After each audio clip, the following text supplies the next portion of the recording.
Shalom teman-teman. Jadi pada kesempatan kali ini gue bakal ngomongin tentang masa depan. Setiap kita pasti punya masa depan dong. Nah, kita pasti berharap masa depan kita tuh pasti yang bagus gitu loh. Masa depan yang cerah, masa depan pokoknya yang baik-baik aja deh. Nah, di sini ada 3 hal dalam hidup yang tidak bisa kembali. Yang pertama itu ada waktu, yang kedua itu kenangan, dan yang ketiga itu kesempatan. Terus juga ada 3 hal yang tidak bisa hilang dari hidup. Yang pertama itu ada pengharapan, yang kedua itu ada ketulusan, dan yang ketiga itu ada gairah. Jadi banyak manusia tak terkecuali juga orang Kristen itu dalam menghadapi hidup dengan cara apatis, tidak memiliki spirit, semangat. Bahkan pola pikirnya pun sudah jauh berbeda dari firman Tuhan gitu. Konsep yang tertanam dalam pikirannya itu menganggap bahwa tidak ada lagi yang baik di hidup ini. Padahal nggak kayak gitu ya. Di realita hidup itu berkata bahwa memang tidak ada yang pasti atau banyak ketidakpastian dalam hidup ini. Di tengah ketidakpastian tersebut banyak manusia yang justru memperoleh kepastian tersebut itu dengan mengambil cara yang salah gitu. Bukan datang kepada Tuhan, tapi malah mengandalkan kekuatan dunia. Seperti mereka memakai jasa orang-orang pintar gitu, yang notabene melalui kekuatan gaib yang sudah jelas dilarang oleh Tuhan. Dalam Imamat 19 ayat 31 mengatakan bahwa janganlah kamu berpaling kepada arwah atau roh-roh peramal. Janganlah kamu mencari mereka dan dengan demikian menjadi najis karena mereka. Akulah Tuhan Allahmu. Jelas dalam teks bacaan ini bahwa mempercayai bahkan meletakkan harapan masa depan dan hidup melalui ramalan tersebut itu tuh salah, teman-teman. Dan juga ini tuh merupakan sesuatu yang dilarang oleh Tuhan, oleh firman Tuhan itu kita dilarang gitu. Tapi kadang nanti muncul pertanyaan seperti ini. Bukankah dalam Alkitab ada banyak ramalan-ramalan yang berasal dari Tuhan? Itu memang benar gitu. Memang benar, terutama ramalan tentang Mesias.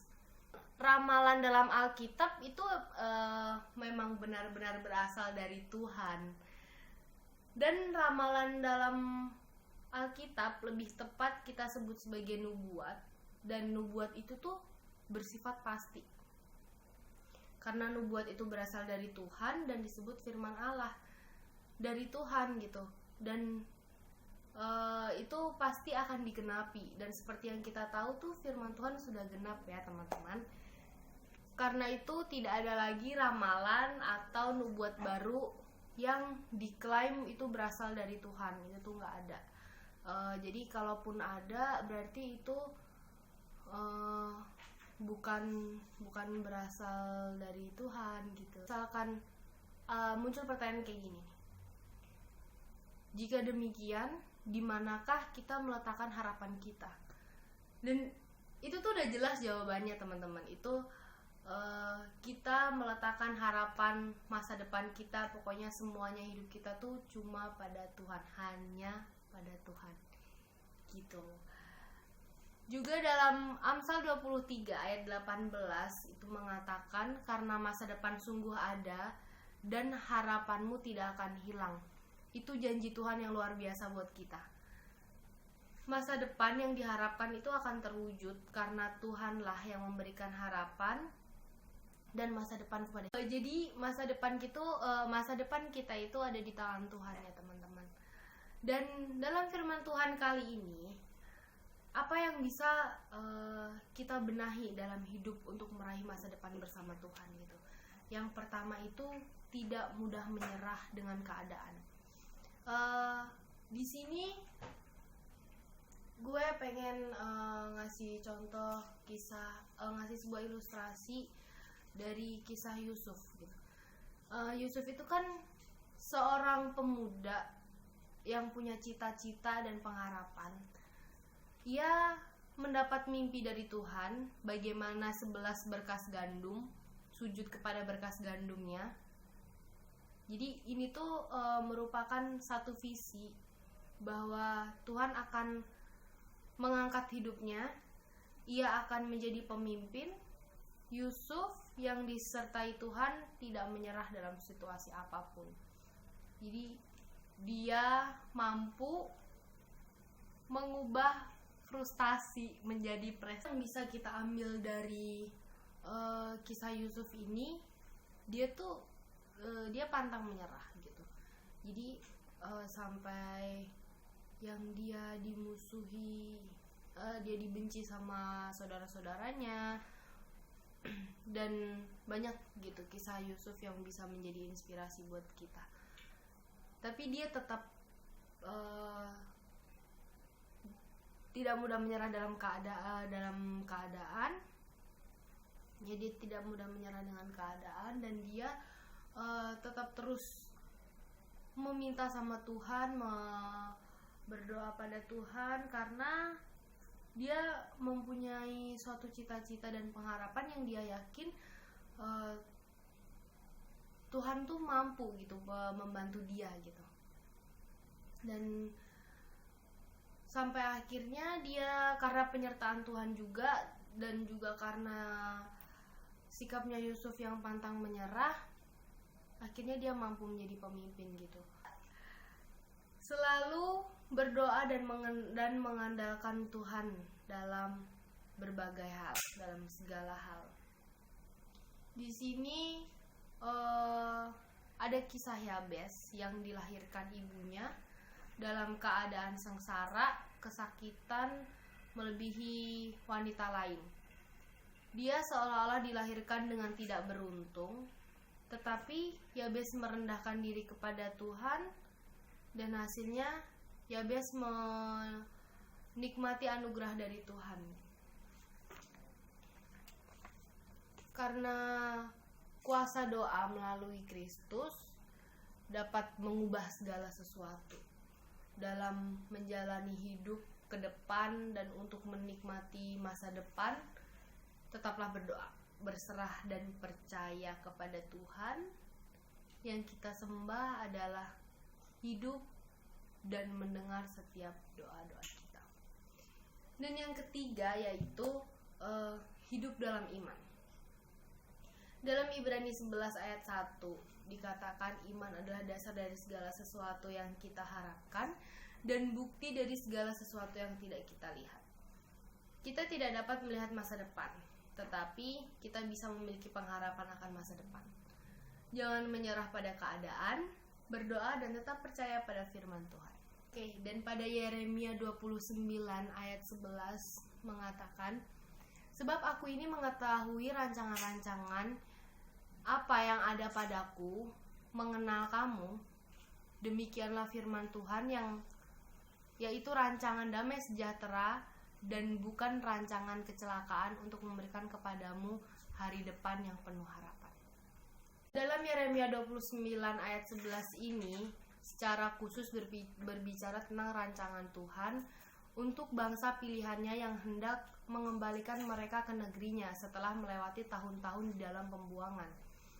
Umat Tuhan ketika ditawan di pembuangan mengalami kehidupan yang dapat dikatakan itu tidak baik.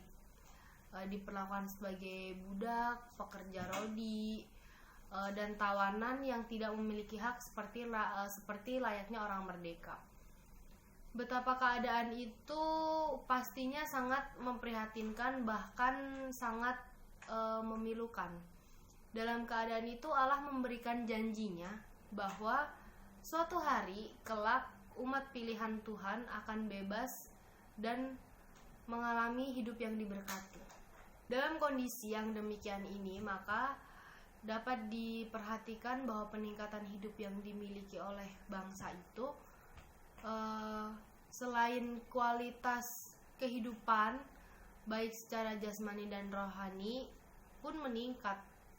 Lebih lanjut kepenuhan berkat dan janji-janji Tuhan pun menjadi semakin nyata dalam kehidupan bangsa tersebut. Seperti Allah memberikan janji dan jaminan masa depan yang penuh harapan kepada umat pilihannya, hal ini juga pasti terjadi pada umat Tuhan di masa sekarang, di zaman ini, yaitu kita orang percaya. Bagi kita tentu Tuhan telah memberikan rancangan, janji dan karya penyelamatannya yang telah melepaskan dari perbudakan dosa. Dengan demikian kehidupan kita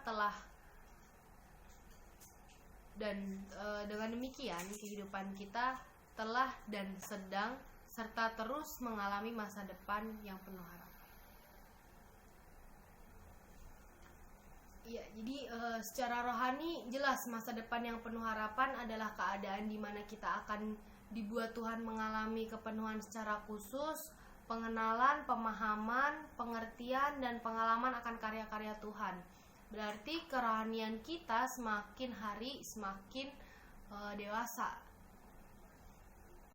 Jadi masa depan penuh harapan memang bukan hanya soal jasmani, melainkan juga tentang hal-hal yang rohani. Masa depan penuh harapan selalu tersedia bagi setiap kita, orang-orang yang percaya kepada Tuhan, dengan syarat kita hidup sesuai dengan kehendak Tuhan, bersedia berproses bersama Tuhan, diproses Tuhan, serta memahami cara kerja Tuhan atas seluruh kehidupan kita. Oke, jadi intinya jangan khawatir akan masa depan kita, jangan mudah menyerah, tetap berdoa dan selalu mengandalkan Tuhan, dan hidup dalam iman, karena masa depan kita ada di tangan Tuhan. Amin.